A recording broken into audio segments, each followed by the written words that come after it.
Why self is the biggest illusion. Buddhist wisdom. Why I feel so real, but might not be. In every conscious moment, there's a quiet certainty we rarely question. I am. It doesn't need to be spoken aloud. It feels immediate, intimate, as if behind every thought, every sensation, every choice, there is a fixed center, someone who experiences it all. This sense of I feels like the hidden subject behind the scene, the one who sees through the eyes, listens behind the ears, feels within the heart. It's so familiar, so constant, that we rarely stop to ask, what exactly is this I? We assume it's singular, enduring, and somehow separate from the stream of thoughts and emotions. It feels like the author of our lives, the one who chooses, remembers, reacts. But have we ever actually found this self? Have we seen it directly, or just assumed it into existence because experience needs a center? The Buddha asked this very question, not to entertain doubt, but to open the door to freedom. He saw that the belief in a separate, lasting self was not only unexamined, but deeply problematic.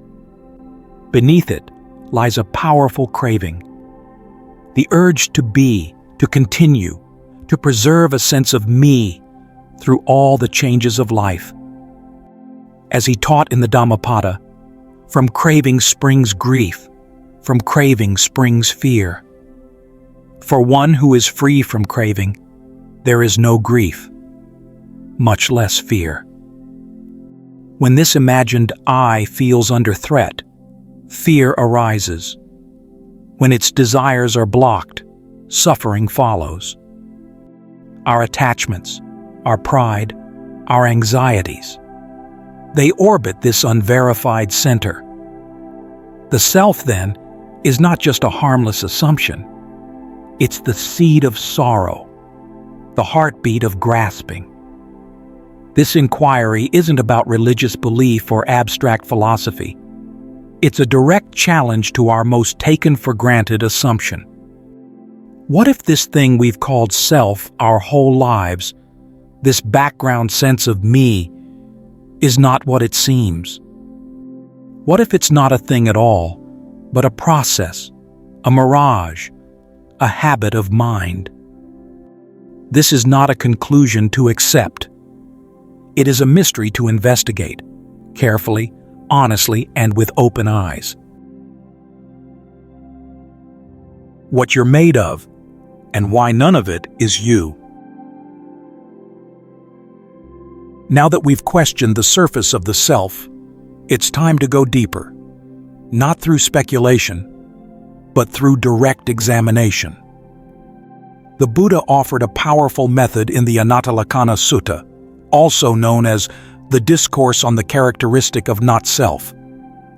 In it, he invited his first 5 disciples to investigate experience itself, not through belief, but through observation. What we call a person, he explained, is not a single thing. It's a shifting combination of 5 ever-changing processes. These are known as the 5 Aggregates, Panchakanda, and none of them, individually or together, can rightly be called a permanent self. The first aggregate is form, rupa, the physical body.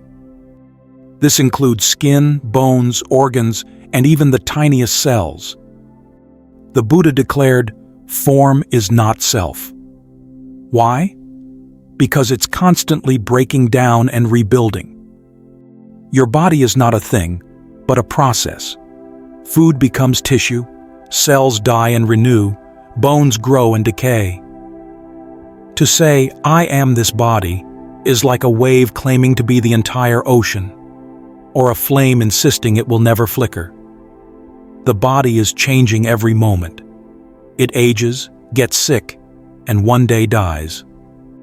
That which cannot stay the same cannot be the stable self we imagine.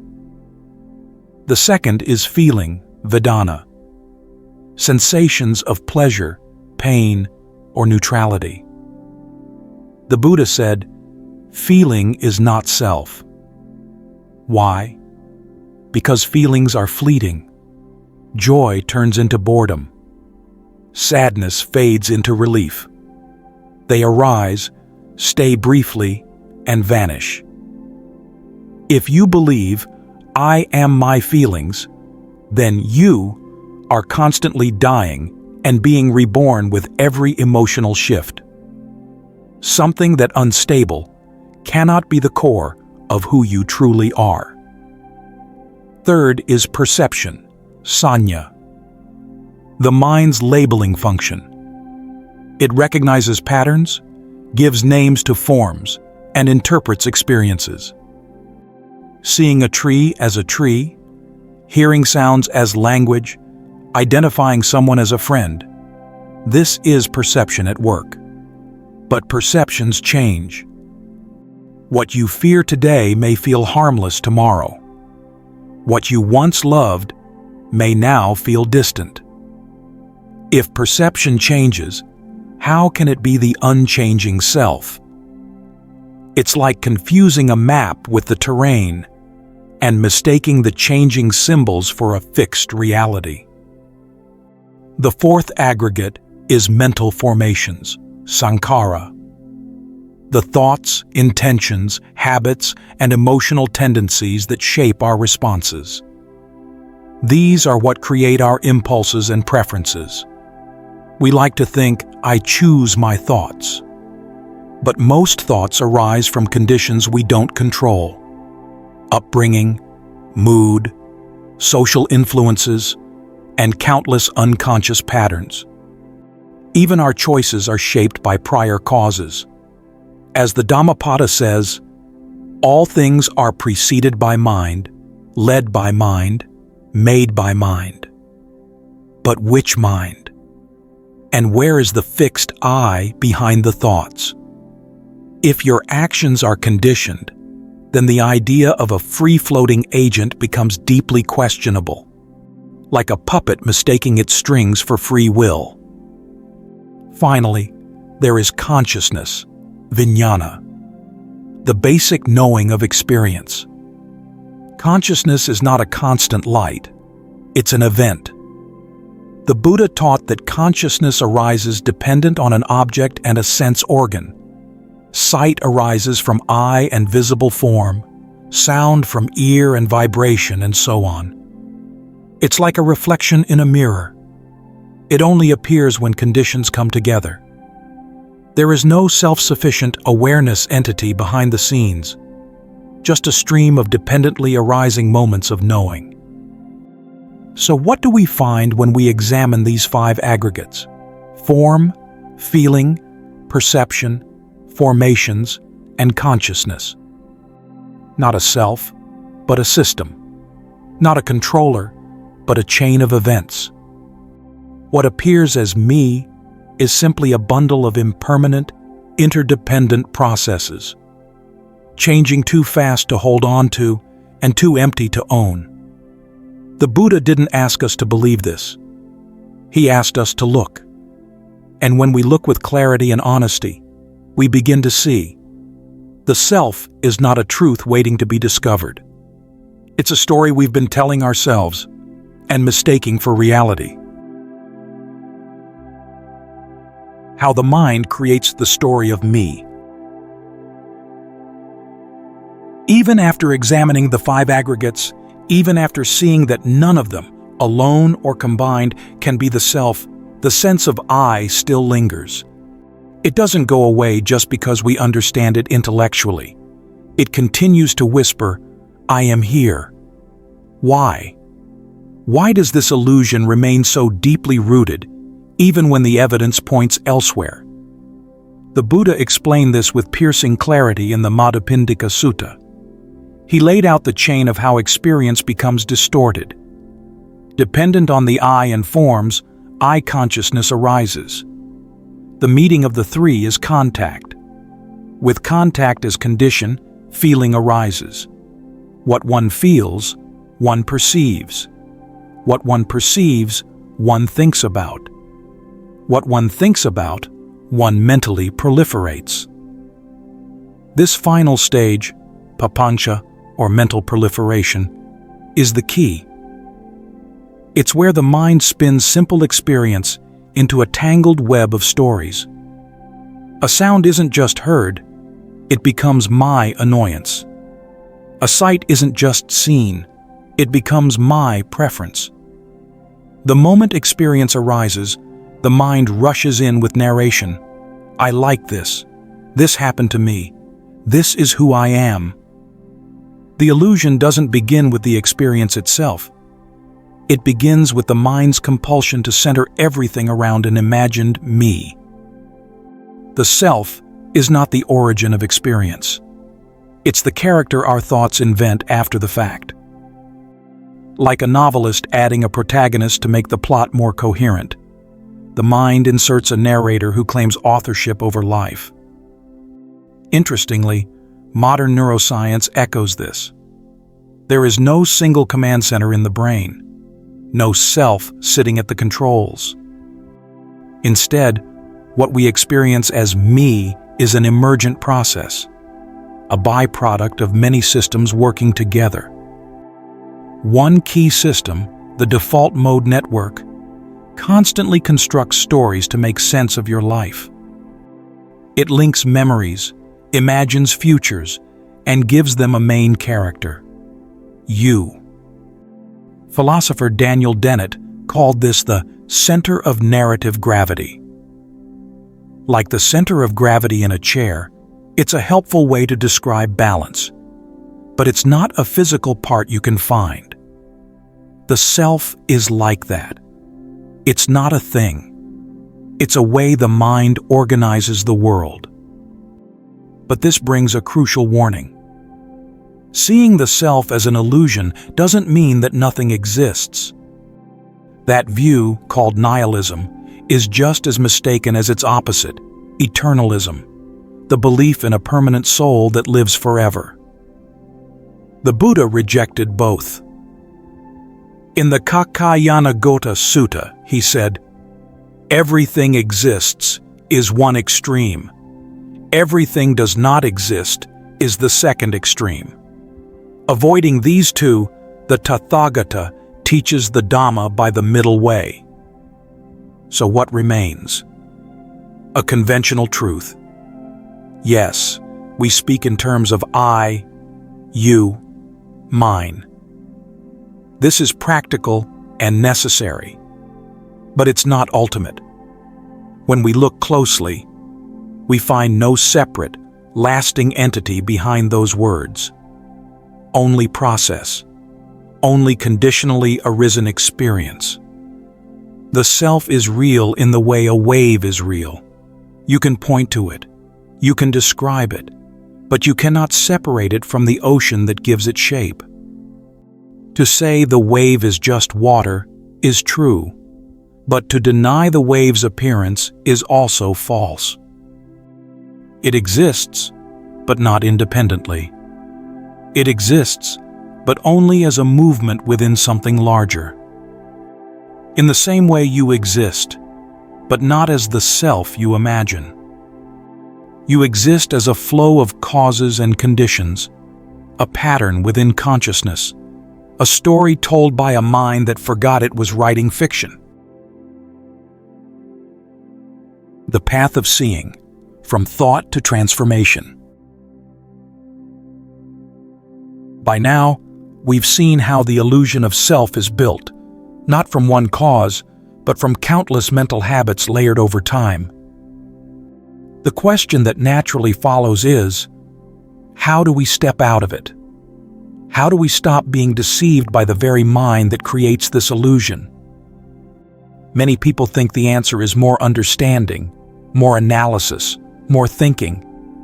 But this is the trap. The mind that builds the illusion of self cannot be the one to dismantle it through thought alone. As the Buddha made clear in the Kalama Sutta, even logic, scriptures, or the authority of teachers are not enough. Do not go by oral tradition, by lineage of teaching, by hearsay, by collections of texts, or even by reasoning, but when you know for yourselves. This knowing is not conceptual. It is experiential. You cannot think your way out of a prison built by thought. Trying to do so is like trying to escape a dream by dreaming more clearly. The illusion of self isn't broken by clever arguments. It is dissolved by a direct shift in how we perceive reality. The Buddha didn't offer a philosophy to accept. He offered a training, a practical path to transform the way consciousness functions. This path is not mystical. It's structured, experiential, and available to all. It is traditionally expressed in 3 interwoven trainings: ethics, sila, concentration, samadhi, and wisdom, panya. Ethics is where it begins. This is not about morality as obedience or guilt. It is about creating the conditions for clarity. A mind disturbed by regret, resentment, or deception cannot see deeply. Ethical living brings stillness, not just externally, but within. It removes the agitation that keeps the mind restless and self-obsessed. When you stop causing harm, inward or outward, your inner landscape becomes quiet enough to see what is real. Concentration follows.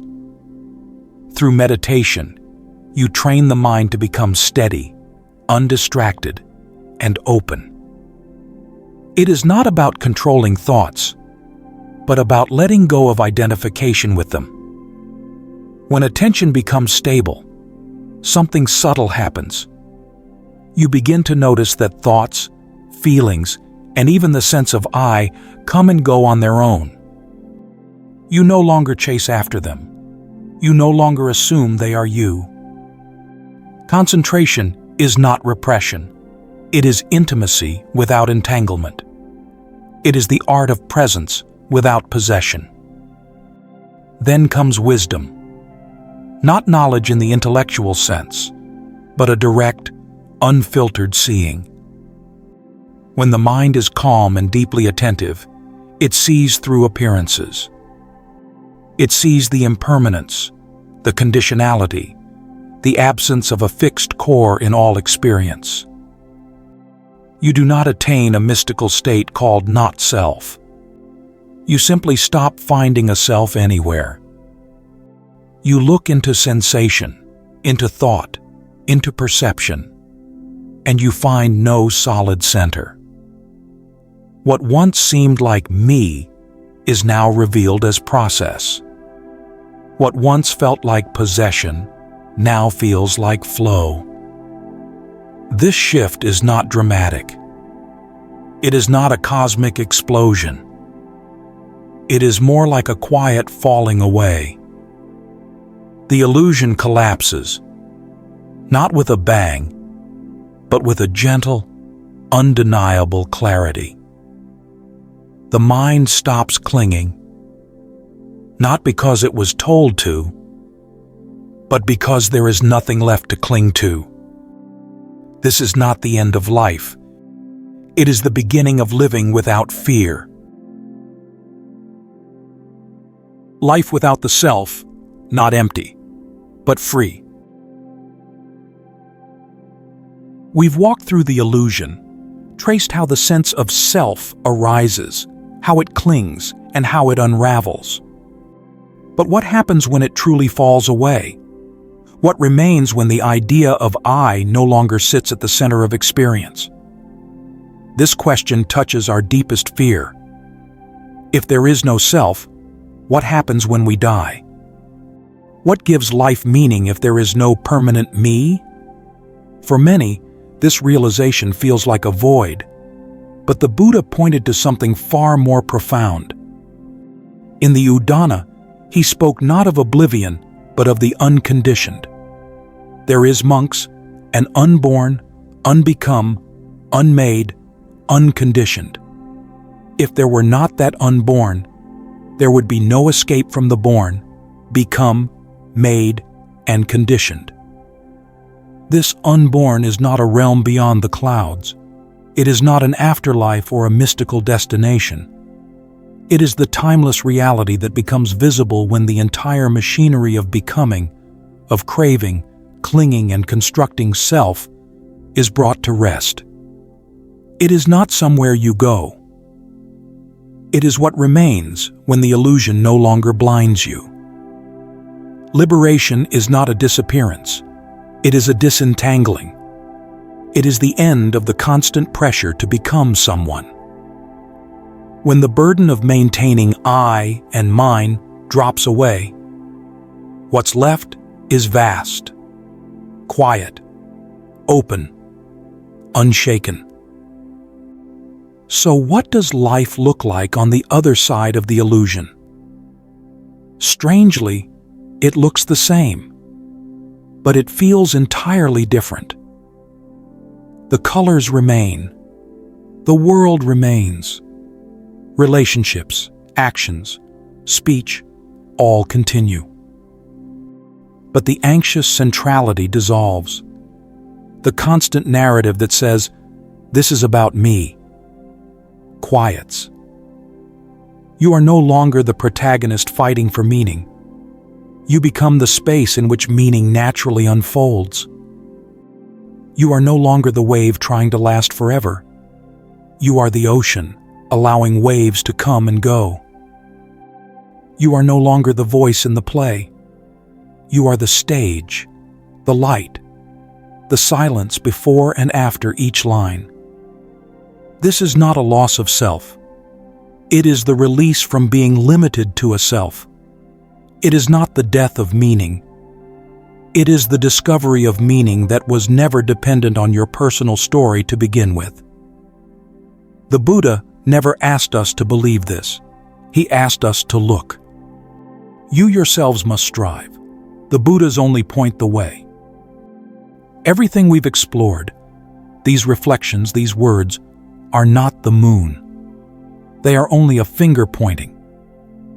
The real moon is not found in thought.